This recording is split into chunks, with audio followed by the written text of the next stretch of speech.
ఇవే కనపడతా ఉన్నాయి. సో టీడీపీని దెబ్బతీసిన బీఆర్ఎస్ను బొందబెట్టాలట. ఎవరు? ముఖ్యమంత్రి, తెలంగాణ ముఖ్యమంత్రి రేవంత్ రెడ్డి మాట్లాడుతున్నారు ఈ మాట.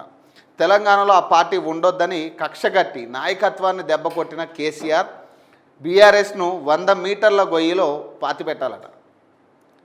ఊర్లలో ఆ పార్టీ దిమ్మెలు కూలాలట. అదే ఎన్టీఆర్కు ఘనమైన నివాళవుతుందట. ఎన్టీఆర్ వైఎస్ఆర్ స్ఫూర్తితో తెలంగాణలో సంక్షేమం అట. అందుకు మంత్రివర్గ సహచరులు సహకరిస్తున్నారు. మున్సిపల్ ఎన్నికల్లోనూ కాంగ్రెస్ జెండా ఎగరాలట. 2034 వరకు అధికారంలో ఉంటాం. ఖమ్మం జిల్లా మద్దులపల్లి సభలో సీఎం రేవంత్ రెడ్డి అట. కమ్యూనిస్ట్ పోరాటాలే కాంగ్రెస్ సర్కార్ చట్టాలట. వారి సహకారంతోనే రాష్ట్రంలో కాంగ్రెస్ ప్రభుత్వం, బీజేపీతో దేశానికి ప్రమాదం. సిపిఐ దశాబ్ది ఉత్సవ ముగింపు సభలో ముఖ్యమంత్రి రేవంత్ రెడ్డి మాట్లాడుతూ ఉన్నారు. ఇప్పుడు ప్రధానంగా ఈయన ఏమంటున్నాడు? టీడీపీని దెబ్బతీసినా బీఆర్ఎస్ని బొందబెట్టాలంటాడు. సరే, టీడీపీని దెబ్బతీసిందా ఇంకోటి తీసిందా పక్కన పెడితే ఆ టీడీపీ మాట ఎందుకు వస్తూ ఉంది తెలంగాణలో? అంటే ఇప్పుడు తెలంగాణలో టీడీపీని మళ్ళీ పునఃప్రారంభించాలని ప్లాన్లో ఏమన్నా ఉందా కాంగ్రెస్ పార్టీ? లేదా టీడీపీ క్యాడర్ను ఉత్సాహపరిచే ప్రయత్నం చేస్తూ ఉన్నారు? ఇది ఎక్కడిది? ఖమ్మంలో. ఖమ్మం అంటే టీడీపీ ఆంధ్ర బోర్డర్ కాబట్టి, సో అక్కడ టీడీపీ ప్రాంతం, టీడీపీ అభిమానులు లేకపోతే టీడీపీ ఓటర్లు ఎక్కువ శాతం ఉండే పరిస్థితి ఉంటుంది. సో వాళ్ళని అట్రాక్ట్ చేయడానికి మాట్లాడినట్టుగా ఉంది ఈ మాటలన్నీ. అంటే ఇండైరెక్ట్గా టీడీపీ సపోర్ట్ కాంగ్రెస్కి ఉన్నట్టుగానే కనపడతా ఉంది. సో ఇప్పటి వరకు ప్రతిపక్షాలు ఏవైతే మొత్తుకుంటా ఉన్నాయో, పక్క రాష్ట్రానికి కొమ్ము కాస్తున్నాయని ఏదైతే మాటలు మాట్లాడుతూ ఉన్నాయో వాటిని తిప్పికొట్టే ప్రయత్నం చేయాల్సింది పోయి ఎన్టీఆర్ గారి గొప్పతనం చెప్పొచ్చు. అంతేగాని టీడీపీని బొందబెట్టిన బీఆర్ఎస్ని, ఇప్పుడు టీడీపీని బొందబెట్టిందా ఇంకోటి పెట్టిందా పక్కన పెట్టి, బీఆర్ఎస్ హయాంలో 10 సంవత్సరాలుగా ప్రజలకు ఒరిగిందేంటి? అసలు మీరేమిచ్చారు హామీలు ఆ టైంలో? ఇది ముఖ్యం. మనం మాట్లాడాల్సింది ఇది. 10 సంవత్సరాలు ఏం నాశనం అయిపోయింది, ఈ 2 సంవత్సరాలు మనమేం బాగుపరచాలని చూస్తున్నాం. ఇవి మనం చూడాల్సిన విషయాలు. ఇవి చెప్పడం పోయి టీడీపీ మాట ఎందుకు వస్తూ ఉంది పదే పదే? మరి ఇప్పుడు వాళ్ళు చెప్పిన మాట, వాళ్ళు అంటున్న మాటలే నిజమయ్యే పరిస్థితులు కదా. టీడీపీకి కొమ్ము కాస్తున్నారని, లేదా టీడీపీ చంద్రబాబు నాయుడు కనుసైగల్లో కాంగ్రెస్ పార్టీ నడుస్తుంది తెలంగాణలో అని, రేవంత్ రెడ్డి గురువు అని చెప్పి రకరకాల విమర్శలు వస్తున్న టైంలో మరి ఇలాంటి వ్యాఖ్యలు చేయడం, మరి ముఖ్యమంత్రి గారు ఏం మెసేజ్ ప్రజలకు ఇవ్వాలనేది అర్థం కాని పరిస్థితి.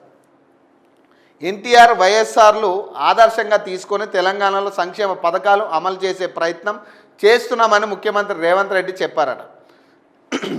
అందుకు సహచర మంత్రులు తనకు సహకరిస్తున్నారని తెలిపారట.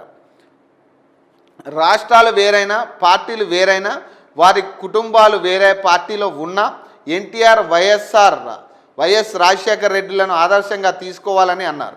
తెలుగువారి ఆత్మ గౌరవాన్ని ప్రపంచానికే చాటి చెప్పిన గొప్ప నాయకుడు నందమూరి తారక రామారావు అని సగర్వంగా చెబుతానని రేవంత్ పేర్కొన్నారట.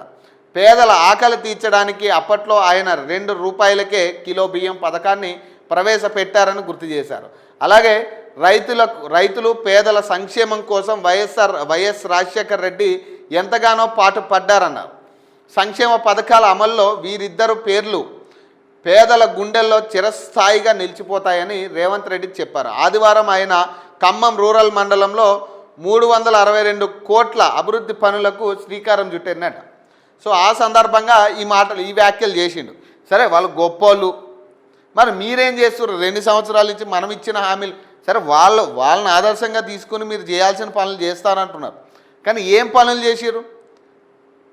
ఇంకా నిరుద్యోగం అట్లానే ఉంది కదా, ఇంకా పేదరికం అట్లానే ఉంది కదా. ఏదైనా మాట్లాడితే ఆ సన్నబియ్యం గురించే మాట్లాడతారు. కేవలం సన్నబియ్యం ఇవ్వడం వల్లే పేదల ఆకలి తీరిపోతుందా? కేవలం బియ్యం తిని బతికేస్తారా పేదలు? మిగతా సంక్షేమ పథకాలు ఏమి అమలు కావద్దా మీరు చెప్పినవన్నీ కూడా? అసలు ఉపాధి పనులు ఎక్కడి వరకు వచ్చినాయి? ఉపాధి హామీల పరిస్థితి ఏంది? అసలు రైతుల పరిస్థితి ఎట్లుంది? ఇప్పుడు యూరియా కూడా అందలేని పరిస్థితుల్లో రైతులు ఉన్నారు. కనీసం వాళ్ళకి బోనస్లు ఇస్తా అన్నారు, బోనస్లు కూడా లేని పరిస్థితిలో ఉన్నారు. ఇప్పుడు పంట పండితే దాన్ని కొనేటోడు దిక్కు లేకుండా పోయారు. ఇప్పుడు మనం చూసినాంగా పత్తి విషయంలో దాన్ని కొనేటోళ్ళు లేడు ఇప్పుడు పంటని. మరి ఇంత ఇబ్బందులు పడుతున్న రైతుల పరిస్థితి ఏంది? ఏదో ఒక ఫ్రీ బస్ పెట్టి మహిళలకి అక్కడితో స్వస్తి బలికేసి మీరు ఇస్తానన్న 18,000 2,500 మహిళలకి. మరి ఇవన్నీ ఏడబోయినాయి, స్కూటీలు ఏడబోయినాయి.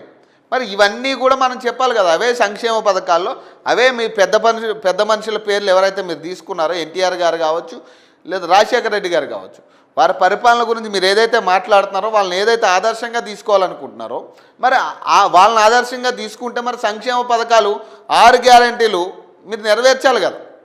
417 హామీలు ఇచ్చారు. మరి 417 హామీలు ఏమయ్యాయి?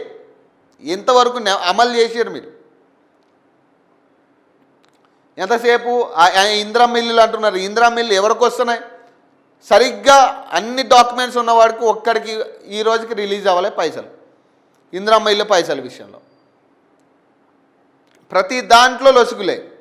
ఆ రైతు బంధు రిలీజ్ చేస్తున్నామన్నారు పైసలు, అవి కొంతమందికి రిలీజ్ అయినాయి, కొంతమందికి ఆగిపోయినాయి. మీరు ఇచ్చిన పోనీ ఆ 2 లక్షల లోపైనా కూడా క్లియర్ అయినాయి అంటే అది లేదయ్యే.